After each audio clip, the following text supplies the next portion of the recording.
I think the one thing that was really good for me in school, especially college, is that I learned how I learn. And one of the big things was that I figured out how to take notes that work for me. Not taking notes how people teach you or how your friends do or how, I don't know, how you think you should take notes. Notes that actually work for me. And I'd like to think I was a good student, right? I graduated with honors. It was business school, so, you know, take it with a grain of salt. But I'd like to think I was a decent student, and I want to impart some of that knowledge on you. I want to help you take notes that will actually, mean something, that you'll actually remember. And you'll actually be able to use. You know, I think a lot of people just take notes by looking at what is happening and just writing it down verbatim, or looking at a slide and writing every single thing on the slide and then hoping that it somehow like teleports into their brain. That's not how you do it. Let me pull up a replay.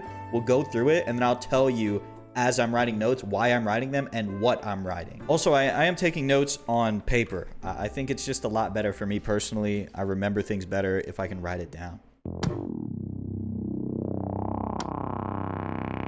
Before I roll the replay, it helps if you have a goal in mind. Like, for example, maybe I want to know more about Cammy's pressure, so I take notes on her pressure. I pay special attention to how Mago performs in the corner or how he pressures on wake up and things like that. You will get more out of it if you have a goal that you're specifically looking for in the replay. If you don't even know what to look for, that's fine too. We can still take notes. I'm just saying you might get more out of it if you have a specific goal. Lastly, and most importantly, you need to remember that there are things you are going to inherently retain and be able to recall within the game easily. For me, those are like character-specific punishes. Like if Zangief whiffs stand heavy punch, I don't have to think about doing stand fierce into spiral. Or if, I don't know, Blanca Ball comes at me, now I know. Yesterday I lost to a Blanca and I had to go through every single option against Blanca Ball and try and figure it out afterwards. But now I know that I can parry, or I can at least try and perfect parry it. So I will remember that. The things that I need to write down in my notes are little details, things that slip through the cracks, and then I find out or remember later. And I wish I would have written notes about so that I wouldn't have to rediscover it. That's kind of the method to my madness, is I write down the finer details that you often just forget. So to demonstrate that, I want to click through this FGC translated alpha video that kind of shows a couple of really good things that Mago did, and then maybe we'll watch a full replay. I don't know. But let's start with this. So you see Mago has Luke in the corner. He's going to do this crazy combo, does a bunch of damage. And of course it's Cammy, so it leaves him at 1 HP. And then check this out. See how he doesn't immediately rush back in? He doesn't hooligan back in. He doesn't drive rush back in. I mean, besides the fact that he's burned out. He sticks right under the timer area and he's poking him a little bit, right?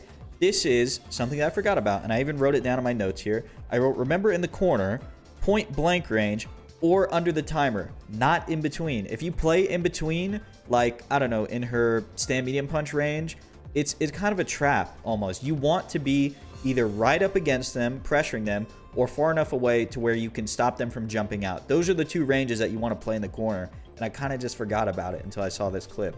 You see it again here against DJ. He has him in the corner, pretty big life lead from Mago, and he starts dive kicking in, right? He's not interested in playing in that weird medium range. He's either playing under the timer, and if he's under the timer and he wants to get in, he's getting in so he can pressure some more. As well as the fact that under the timer, like if you play in that range while you have the opponent in the corner, you can also check like a dash too, and maybe you can check a drive rush. That might be a little bit harder though. Now let's check out the sequence against Zangief. He's going to do DI, so he does a little strike, then he's going to do throw, and he's going to do strike again. Going to get big damage. It's very simple pressure, strike, throw, and it incorporates some of the new mechanics. And check this out. He's playing at the, that point blank range in the corner again. Getting some strikes. Another strike there. I think that was a counter hit. I think Luke pressed something. But you can see the range that I was talking about is pretty consistent. He's either playing under the timer to check movement, or he's playing up close where he can pressure and make him feel uncomfortable and play that strike throw game with some DIs mixed in. And then here we see a little bit of an addition, right? We see the normal DI in the corner, and then something kind of interesting happens here.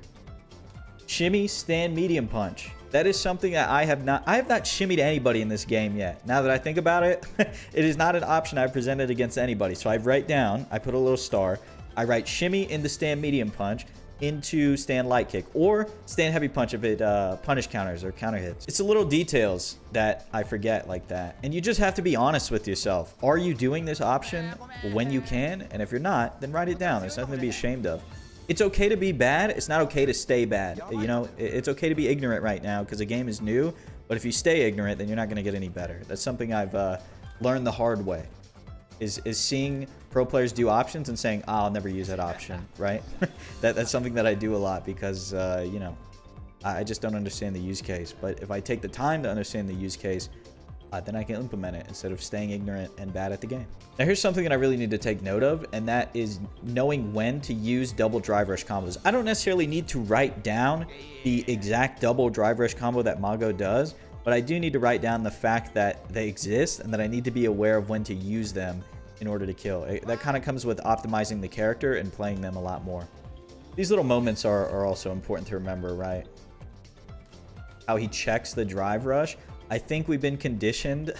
Like I said earlier, if they're in the corner and they drive rush out, it's kind of hard to check. But I think in my mind, I've been conditioned to just let it go a lot of the time. And I forget that it's not like invul or anything, right? They're not completely invincible. It's not a guaranteed thing. If they drive rush from that far away and I have a button fast enough, I can check it. And I can at least try to check it if they're going to do it over and over again. I played a jury yesterday. I can remember this off the top of my head because the show was traumatizing. I played a jury yesterday who just did the ground fireball and drive rush behind it probably 12 times. I checked him once. I tried multiple times. I only got the timing down once. And so I think it kind of deterred me from even trying, but this is like something kind of important I need to probably write down myself. This is something extremely small here, but I think might be worth noting is that Mago uses this move right here that I completely forgot about, which is charge hooligan into down medium kick, I think, or any kick. And you will get 2 hits, and it's an overhead. It might be worth noting so that you can use it against players who just kind of turtle up and hold down back, namely Guile players. Of course, they can flash kick you, but it's pretty quick, and if it hits, you get a huge reward. You get like stand fierce into charge DP into super if you wanted, which is probably what Mago's going to do here. Something just tiny that I might consider writing down because I think, like most people, I may have subconsciously written off Hooligan as just another gimmick because I feel like it's been a gimmick for such a long time that it's easy to just write it off and say it's easier to say that it's a gimmick and not use it instead of actually learning how to use it. But I think that's about it for this video. This is just Mago trying to figure out if he's rank 1 Cammy yet or not, which he is. Anyways, that's kind of all I have for you. If you're invested in the series and you want a ranking update from me, I think I'm still plat 2 stars. And I got like 300 points yesterday, but I mostly just played with my friends. We mostly just played some private matches and did some learning. So today, after I publish this video, I'm going to hop back on and try to get my 3rd little star. Maybe 4th if I'm feeling particularly ambitious. I hope you enjoyed this video. If you did, please consider subscribing, and I'll talk to you again very soon.